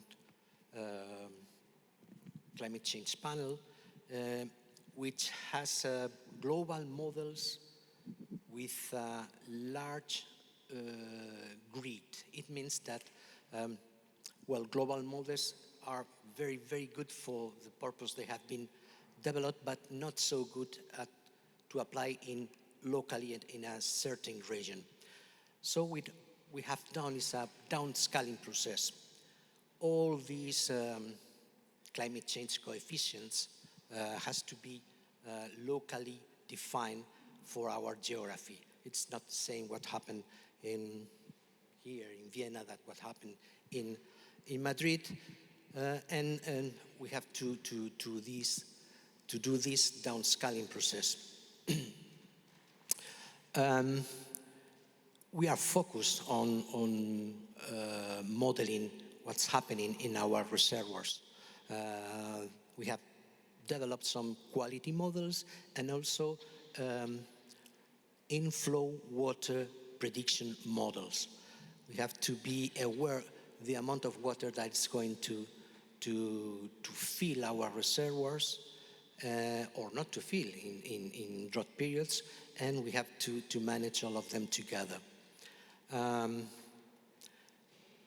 DrainCam is the name of a recent project we have started. It is a European funding project with these next generation funds. And this is a smart and integrated management system of all these sewer infrastructures I've mentioned. Those 155 wastewater treatment plants, 70 storm tanks, those 16,000 kilometers of pipe has to be managed in an integrated manner. And let's turn to societal transformation, the last principle of this must. And Canal de Isabel II is periodically publishing awareness-raising campaigns in media, not only to have a responsible use of water, but also to encourage people for a proper management of household waste, especially wet pipes. Wet pipes represent a problem for Canal de Isabel II because they block the infrastructures. And we have a system, it is called Vigía. It was created in 2020 during pandemic to monitor and tracking the SARS-CoV-2 virus in the sewerage network with 286 points. We take samples periodically and we analyze the concentration of SARS-CoV-2, and it was very, very helpful for the health authorities. Now it has been updated to what we call Vigía 4.2, not only monitoring and tracking SARS-CoV-2 and other viruses, but also those contaminants of emerging concern, microplastics, medicaments, PFAS, and so on. Jaime, I'm sorry if I could interrupt you here to continue. But it's very important what you're saying because it's not only water quantity, it is water quality, which is what you're also explaining. What is it that is being monitoring the water we read? The water we drink, I'm sorry. And we have all read that the European Union has improved its policies to make sure that water quality is better. And I think now there is this macro level policy and it comes to you. It comes to the water agencies and then you have to break it down from policies, the interventions, the pricing, so that at the end of all we don't end up drinking PFAS, which we are drinking. Yeah, we are at the last point of the change. Maybe it has to be addressed in the origin. Absolutely. That's our duty. We have to deal with it. And this is one of our main challenges because the new requirements of European directives and also national regulations force us to additional treatment in our wastewater treatment plants. Yeah, for which we all are most grateful. We all need. And even more because now there are not standardized methodologies for measure. And it is also a lack of sensors. So the technology has to improve. There are some testing, and we are collaborating with some universities and research centers to develop sensors and to develop methodologies for measuring, and of course, technologies to removal. Thank you very much. Thank you. So now let's move to the next presentation. This is Farhinda Sahir, WHO Youth Council Act for Food representative. Now, this question is very broad, so I'm going to ask you to please focus on food, water, on the topics of this panel, which is how do you envision the role of young people in advancing societal transformation for climate resilience in the context of the topics discussed in this panel, please? Yeah, for sure. Thank you so much, Madam Cecilia, for your question. So, first of all, thank you so much for being here, as well as being part of this important panel. And also, I'm grateful I'm honored to be part of you, especially that you have shared very insightful ideas. And I am an Act for Food leader, which is basically a youth-led initiative that is aiming to transform the food system in order to make it sustainable and nutritious. And in total, we are 25 youth leaders around the world. Each one is representing their country, and I am representing Morocco. And we are currently working on 3 campaigns. The first one is multinational cooperation, which is the one I am leading. The other one is school meals, and the last one is indigenous food. And basically, for those 3 campaigns, we can see them exactly through the lenses of the MAST framework, which is mitigation, adaptation, and societal transformation. And through mitigation, our primary focus is mainly to reduce emissions, and in the food sector by holding multinational cooperation accountable to promote sustainable supply chain and encouraging healthier diet with lower, of course, environmental footprint. For example, by pushing cooperation toward more responsible practices, as well as reducing dependence on high emission food products, so we can directly contribute to climate mitigation. And on the other side, which is adaptation, indigenous food can be seen as a powerful example simply because it holds centuries of knowledge about resilience, water management, as well as biodiversity. And in this way, we can protect and strengthen these strategies. Also, in this way, we are helping communities to adapt to climate impact, such as drought and other environmental pattern. And this is where exactly the role of youth leader can be seen, because they can provide knowledge as well as try to include indigenous knowledge as well. And from the last aspect, which is societal transformation, it is when it comes about going beyond individualistic aspect, but also focus on the societal aspect and rethinking the way our societies function, as well as making sure that resilience in the norm. And from the other side, I want to include the role of that I'm currently working on, which is in my country. I have recently become member of the Moroccan Youth Climate Council Committee, in which what we are exactly doing is working with different stakeholders in my country in order to try to change the narrative between changing how decision makers are taking policies, which is following the top-down approach. We are trying to change the narrative to a down-top approach, where we are working with farmers, researchers, as well as different vulnerable communities that are impacted by the impact of climate change. In this way, we can make sure that policies are working exactly for them, not against them. And I am here also just to say that what exactly my other youth delegate have been saying from yesterday, which is I am here to endorse that as a youth leaders, we have the knowledge, we have the capacity, and we have experience in the impact of climate change. Because I personally, I grow in a farm that I'm no longer can live there anymore, because Morocco is facing water scarcity issue, which is impacting our agriculture. That is the main backbone of our agriculture. So as a youth, we have the knowledge, we have the expertise. We just need to be put on the spotlight, as my youth delegate have seen, and we just need trust, support in order to definitely will just thrive, as there is no other way. Thank you so much.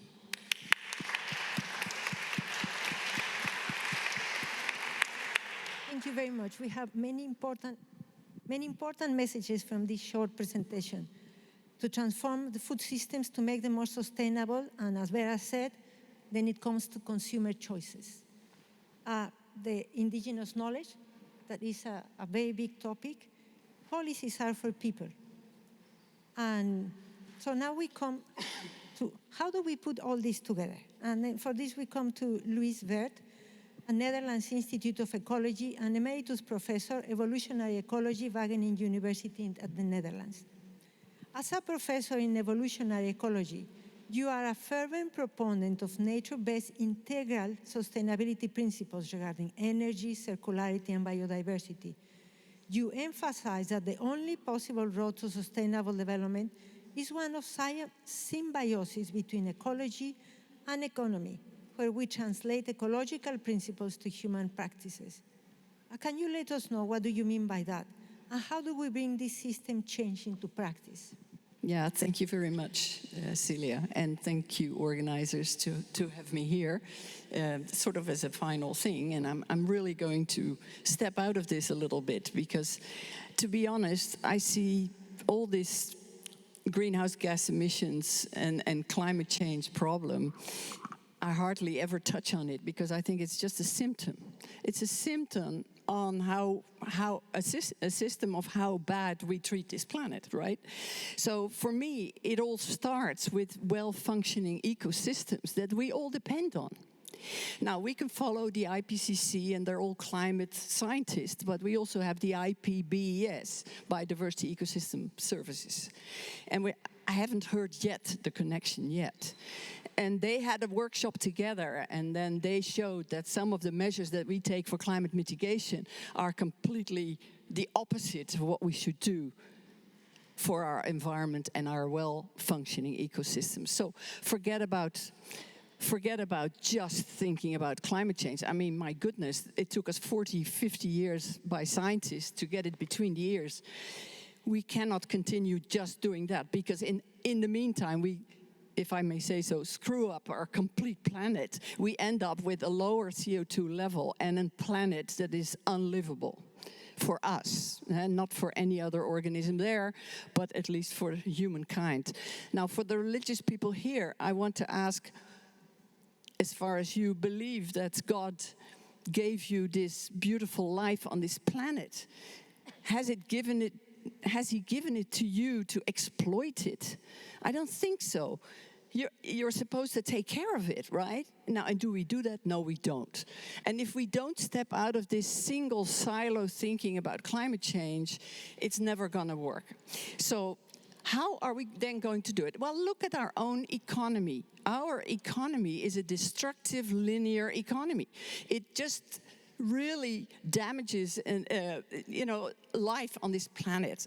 And excellent talk by you, Vera, about the food system. I'll come back to that in a minute.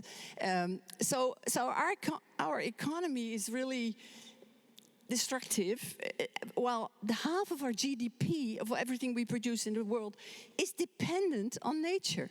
Right? So now you're thinking about insurance companies that know, and the CCRD, etc., that we have to think about how do we actually, are we dependent on this nature? What do we do with this nature? Please report on it. We need this. But anyway, so how are we going to do it then? If we're so destructive for all this time, well, then I always say I'm an ecologist, and ecologists study the economy of nature. And nature has had more than 3.5 billion years of research and development, right? So there are quite some good lessons that we can learn from there. And I always mention 3 lessons. One is nature uses solar energy. They use solar energy, so let's think about that. So solar, the light and also the heat is very, very important. I can talk about that and give lectures on that, but I won't. The second one is there is no waste in nature. So that's an ecological concept. That is actually the basis of our, circular ambition, our circular economy that we talked about already since, beginning of the 20s now. The third one is that at the basis of all this biosphere and living world, the basis is diversity.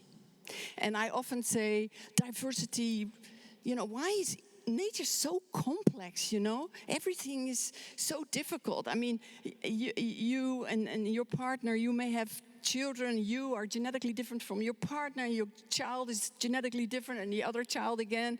And why? Well, if a disease comes by, it doesn't ruin the whole family in one go. So it is risk spreading, and it is also the possibility to adapt to an environment that is changing.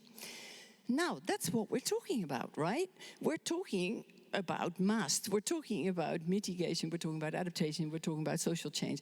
These three lessons is what sustainability is all about. If you have not one of them, or if you have one not there, then you're not going to succeed. So we must start with biodiversity as the basis of ecosystem services, and we must create possibilities to get that biodiversity back. Now, food, what is destroying our biodiversity? Our biodiversity is mainly destroyed by our food system. I often say 10,000 years ago, we had forests and wild grasslands and everything. 1/3 of the forests have been transformed into agricultural land. And that agricultural land is used for 77% to feed our cattle and for 23% to feed us. So if we talk about food security, let's change that, right? That's why we need the actual transition of our diet. But also, we need to look at how we produce our food. We're producing our food in an enormously destructive way. Water use, biodiversity loss, in water, on land, greenhouse gas emissions enormously by this cattle feeding and production anyway. So let's look at that system, and then, for now, I only have limited time. The diet change should be in the actions, absolutely, I fully agree with you. But for today, I also want to go beyond agriculture and beyond food systems. So in the Netherlands, we were so sick and tired. As ecologists, you really have to feel sorry for us, because we see these lines of declining biodiversity all through my career. I lost many of my favorite species. And we have a shifting baseline syndrome. My children say, "Oh, Mom, it's really nice here. It's nice green here." And I say, well, wait a minute. What you see there, it's green, but it used to be 25 different species with its community of insects and the birds living off that. Where are they? And that's the shifting baseline syndrome that we have to focus on, and that is difficult to take away. But I also think we can shift the focus if we get people along, and not in, oh, change is terrible and we don't like change. I think we do like change, as long as change is getting us into a better state. So we need that positive advocacy, yes, but we also need to show it. So in the Netherlands, I said we were sick and tired as ecologists. We said it's a societal problem and we have to solve it in a societal manner with. So what we did in 2018, we went to all stakeholders that have some influence on land use. And we actually combined all these groups together and asked them what their commitment would be to actually bend the curve of biodiversity decline. And so we went to banks, we went to retail, we went to agricultures, also nature NGOs, we went environmental NGOs, we went the scientists as well, business, etc. And there's lots and lots of people that have influence on land use. So not just the producer and the consumer, but there is a lot in the food system especially there. And what we did was, we actually made a foundation, and it's called the Delta Plan for Biodiversity Recovery. It's all in Dutch, but anyway, we started in the Netherlands, and we said we want to make every ground, every land, every area in the Netherlands more biodiverse. So I'm not talking only about 60% of our land is agriculture, but I'm also talking about industrial areas, about public spaces, about cities, etc. So that's what we did, and we got biodiversity on the agenda. The word biodiversity is difficult to get out of your throat, I always say, but now it's on every agenda. We're not just talking about nature. In fact, nature has become a dirty word for especially right-wing governments. But on the other hand, you know, biodiversity is something that I always say you don't get very happy because you lowered CO2 levels. But you do get very happy if you have your butterflies in your garden, right? Or you hear the birds again. Of 90% of it we lost. We lost 75% of all our insects in Europe in the last 30 years. Luis, I'm sorry, I think we have to finish. Yeah, I have to finish. Thank you. We have had several topics, very, very important, the food systems, about sustainability, the choices, the role of international organizations, national interventions, the very important role of water, clean water, and how, as you say, Jaime, this starts upstream. The water agencies have to solve problems that originate perhaps because of land use. So it's a system where we are. And about the very important role of but we are not going to go, unfortunately. There won't be questions and answers because the lunch is waiting, but I invite all of you to talk to our panel members. And on behalf of all of us, I would like to thank Professor von Braun for having us here today. Thank you very much, and now we go for lunch.